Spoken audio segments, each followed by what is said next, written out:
सो आज मैं एक्सप्लेन करूंगा एक्समेन 97 का एपिसोड 2। हाँ पता है थोड़ा लेट हूँ, एक्चुअली जॉब की वजह से समय नहीं मिल रहा, पर लीव दिस असाइड, चलो इस एपिसोड पे फोकस करते हैं।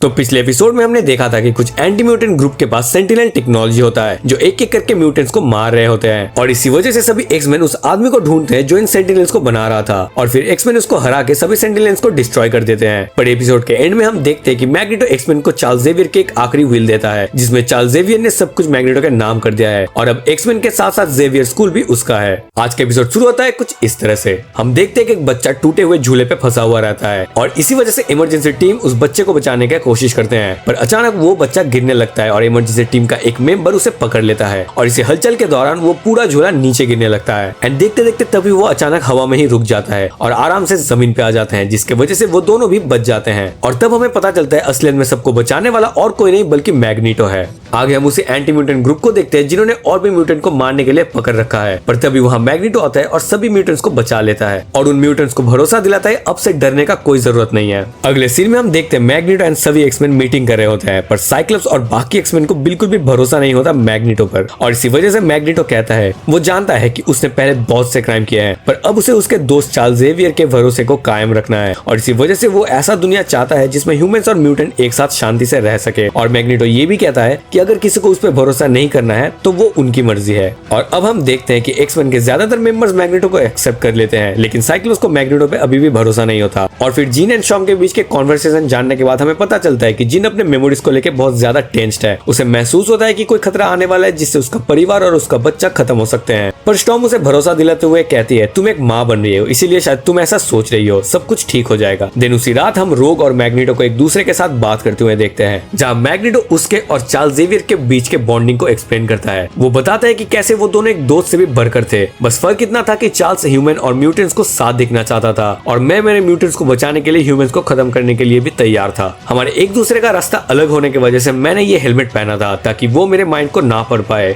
पर मैं यकीन से कह सकता हूँ कि हम फिर भी एक दूसरे के बारे में हमेशा से सोचते थे, परवाह करते थे। पर चार्ल्स के डेथ ने मुझे थोड़ा समझने का मौका दिया कि वो क्या करना चाहता था, तो इसी वजह से मैं उसका सपना पूरा करना चाहता हूँ। देन रोग उसे बताती है कि भरोसा मांगा नहीं जाता, भरोसा अर्न किया जाता है, जैसे उसने किया है। और फिर हम मैग्नेटो और रोग के बीच में एक सेक्सुअल टेंशन फील करते हुए देखते हैं, जिसको रोग रोकते हुए कहती है कि उनका जो पास्ट था वो अभी बीत चुका है। और तभी हम देखते हैं ज़ेवियर स्कूल की तरफ बहुत से हेलीकॉप्टर आ रहे हैं, जिसे देख के सभी एक्समैन और मैग्नेटो भी बाहर आ जाते हैं, और वो सभी देखते हैं हेलीकॉप्टर से कोई और नहीं बल्कि डॉक्टर कूपर आई होती है, और उसके साथ ही इन सोल्जर्स भी आए होते हैं, और इन सोल्जर्स का गन को ऐसा डिजाइन किया गया था जिससे मैग्नेटो कंट्रोल ना कर पाए। वहाँ आके डॉक्टर कूपर एक्समैन से बोलती है कि वो मैग्नेटो को उसके हवाले कर दे, क्योंकि उसके ह्यूमैनिटी के खिलाफ बहुत से क्राइम है, एंड बहुत टाइम से वो गायब था, पर जब वो सामने आ चुका है तब वो उसे अरेस्ट करना है। डॉक्टर कूपर ये भी कहते हैं कि मैग्नेटो इन पर अटैक करने का ना सोचे, क्योंकि इन सोल्जर्स के हाथ में जो गन है उन्हें वो कंट्रोल नहीं कर सकता। पर इसके बाद हम मैग्नेटो को देखते हैं जो गन को छोड़ के उन हेलीकॉप्टर को ही कंट्रोल कर लेता है, और उनको डॉक्टर कूपर के बहुत पास ले आता है, और उनको डॉक्टर कूपर के बहुत पास ला देता है। और फिर मैग्नेटो डॉक्टर कूपर को धमकाने का कोशिश करता है, पर तभी डॉक्टर कूपर कहती है वो यूनाइटेड नेशन की तरफ से आई है और वो उसे अरेस्ट करके ही जाएगी। फिर कोर्ट में उसका ट्रायल होगा एंड यूएन नेशन समझेगा उसको क्या करना है। और जैसे कि हम देख रहे हैं कि मैग्नेटो काफी सारे अच्छे काम भी कर रहा है और वो बुराई को छोड़ रहा है, इसलिए मैग्नेटो कहता है अगर वो सिर्फ उसे अरेस्ट करने आई है तो वो ट्रायल करने के लिए तैयार है, क्योंकि वो चाहता है कि सबको भरोसा हो जाए कि मैग्नेटो अब बदल चुका है। और ये कहने के बाद वो खुद को सरेंडर भी कर देता है। फिर सोल्जर्स उसे अरेस्ट कर लेते हैं और उसे वो एडवांस बेल्ट पहना देते हैं जिससे वो अपने पावर्स को यूज न कर पाए, और फिर वो मैग्नेटो को अपने साथ ले जाते हैं। एंड देन हम देखते हैं मैग्नेटो को यूनाइटेड नेशन में, जहाँ उसका ट्रायल हो रहा होता है, और यहाँ डॉक्टर कूपर मैग्नेटो के क्राइम्स को बता रही होती है कि कैसे उसने पूरे दुनिया के ऊपर म्यूटेंट के डोमिनेशन के लिए कितने मासूमों का जान लिया है, और वो कोर्ट से गुजारिश करता है कि मैग्नेटो को कड़ी से कड़ी सजा मिले। दूसरी तरफ हम ज़ेवियर स्कूल को देखते हैं जहाँ सिर्फ वुल्वरिन और जीन ग्रे होते हैं, और वुल्वरिन ये ट्रायल टीवी पे देख रहा होता है, और जब जीन उसे इसके बारे में पूछती है तो वो बताता है कि यूएन में मैग्नेटो का ट्रायल हो रहा है, और बाहर बहुत से लोग प्रोटेस्ट कर रहे हैं कि क्यों मैग्नेटो का ट्रायल हो रहा है, क्यों सजा नहीं दिया जा रहा, और हमारे सारे एक्समैन भी वहीं पे गए हैं मैग्नेटो के प्रोटेक्शन के लिए। और फिर हम यूएन बिल्डिंग के पास एक गाड़ी देखते हैं जिसमें उसी एंटी म्यूटेंट ग्रुप के कुछ लोग होते हैं, और उसी में से एक आदमी एक सूट एंड मास्क लगा लेता है और अपने हाथों में एक गन लेके यूएन के बिल्डिंग की तरफ निकल जाता है। और वहीं हम यूएन में देखते हैं कि जजेस मैग्नेटो को अपने बात रखने का मौका देते हैं, और फिर फिर मैग्नेटो कहता है कि जब वो छोटा था तभी उसके पेरेंट्स को मार दिया गया था, वो भी सिर्फ इसीलिए क्योंकि वो दूसरे रिलीजन से थे और वो एक म्यूटेंट होने की वजह से उसे बहुत हेट मिला था एंड उसके साथ बहुत कुछ गलत हुआ था, इसीलिए उसने भी दुनिया के साथ गलत किया था। पर उसका दोस्त चार्ल्स ज़ेवियर इस दुनिया को एक खूबसूरत नजर से देखता था। वो चाहता था कि म्यूटेंट और ह्यूमन एक साथ खुशी से रहे और इसीलिए अब वो चाहता है कि वो अपने दोस्त के सपने को पूरा करे और जैसे दुनिया वो चाहता था वैसे एक दुनिया कायम कर पाए।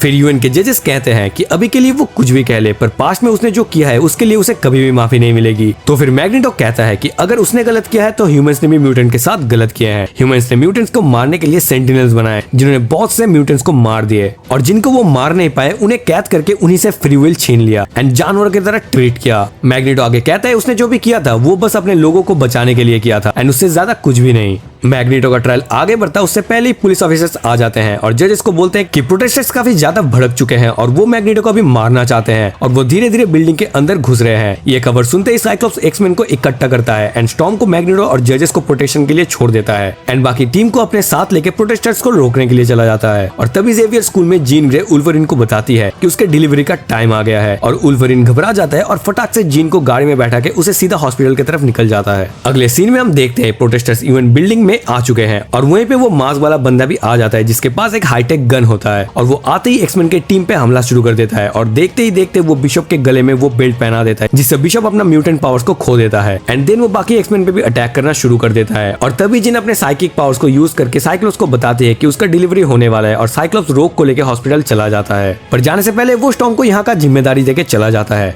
और जब साइक्लोप्स हॉस्पिटल पहुंचता है तो वो देखता है कि डॉक्टर डिलीवरी को करने से मना कर रहा है। तो वो देखता है कि डॉक्टर डिलीवरी को करने से मना कर देता है और बोलता है कि तुम लोग म्यूटेंट हो, डिलीवरी के टाइम अगर वो बेकाबू हो गई तो मेरी भी जान जा सकती है। पर ये बात सुनकर रोग डॉक्टर के पास जाती है और उसे टच करके उसके सारे नॉलेज को ले लेती है और फिर वो जिन की डिलीवरी करती है। दूसरी तरफ स्टॉर्म मैग्नेटो को आजाद कर देती है और फिर दोनों मिलकर अच्छे से प्रोटेस्टर को रोक देते हैं। पर तभी वो मास्क वाला बंदा मैग्नेटो के ऊपर निशाना लगाता है। स्टॉर्म ये देख लेती है और इसी वजह से वो मैग्नेटो को बचाने के लिए उसके सामने आ जाती है और वो फायरिंग सीधा स्टॉर्म को आके लगती है। पर इस फायरिंग से स्टॉर्म की जान नहीं जाती बल्कि उसके म्यूटेंट पावर्स चली जाती है जिसे देखकर मैग्नेटो का खून खौलने लगता है एंड वो सीधा मास्क वाले बंदे को पकड़ता है एंड उसे टॉर्चर करना शुरू करता है। और तब उसे डॉक्टर कूपर बताते हैं कि उनका प्लान ऐसा करना कभी नहीं था। मैग्नेटो उन्हें बताता है कि पता नहीं कितने सालों से एक्समैन ह्यूमंस को प्रोटेक्ट कर रहे हैं अपने अमेजिंग पावर से, पर फिर भी वही ह्यूमंस म्यूटेंट्स को मारने पे तुले हुए रहते हैं। म्यूटेंट्स ये जानते हुए भी कभी भी अपनी मदद करने से पीछे नहीं हटते और देखो वही इंसान आज हमको कैसे ट्रीट कर रहे हैं। अब खुद को प्रूव करने के लिए और कितना करना पड़ेगा एक्समैन को। अगर सच में अच्छाई के रास्ते में निकलकर हमें ये सब देखना होगा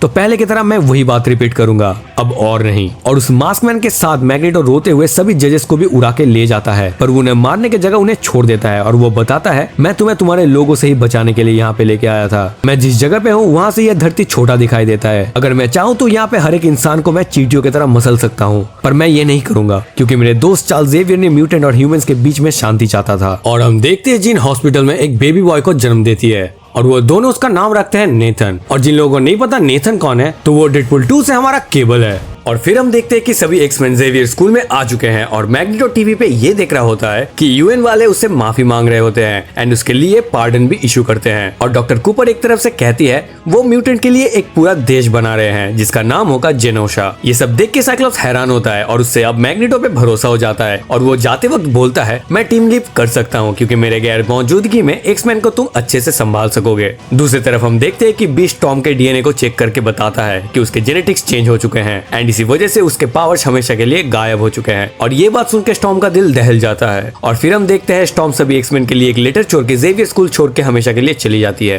वो लिखती है जीन तुम्हें तो पता है एक्समैन के लिए गुड बाय कहना काफी मुश्किल है तो मुझे उम्मीद है तुम पूरे टीम को ये समझा पाओगी। ह्यूमंस के साथ साथ म्यूटेंट्स का नेचर है एक दूसरे सोल के कनेक्शन को क्रेव करना। कनेक्शन एक फ्रेजाइल ट्रेजर है जिसको मेंटेन करने के लिए हम ना जाने कितने सैक्रिफाइसेस करते हैं, पर एक समय के बाद एक ब्लिंक में ही सब कुछ बर्बाद भी हो जाता है जो पूरे जिंदगी को हमेशा के लिए बदल देता है। और फिर जिन स्टॉर्म की ये लेटर सभी एक्समैन को पढ़ के सुनाती है और सभी एक्समैन ये डिसाइड करते हैं कि वो स्टॉर्म के इस डिसीजन को रिस्पेक्ट करते हैं, इसीलिए अगर वो जाना चाहती है तो वो जा सकती है। पर जब ये सब डिस्कशन चल रहा होता है तभी डोरबेल बजता है और हम देखते हैं जिन ग्रे को जो बहुत बुरी हालत में है। मॉर्फ उसे गिरने से बचा लेता है। जिन बोलती है मुझे एक्समैन की हेल्प चाहिए और यहीं पे ये एपिसोड एक ट्विस्ट देके खत्म हो जाता है।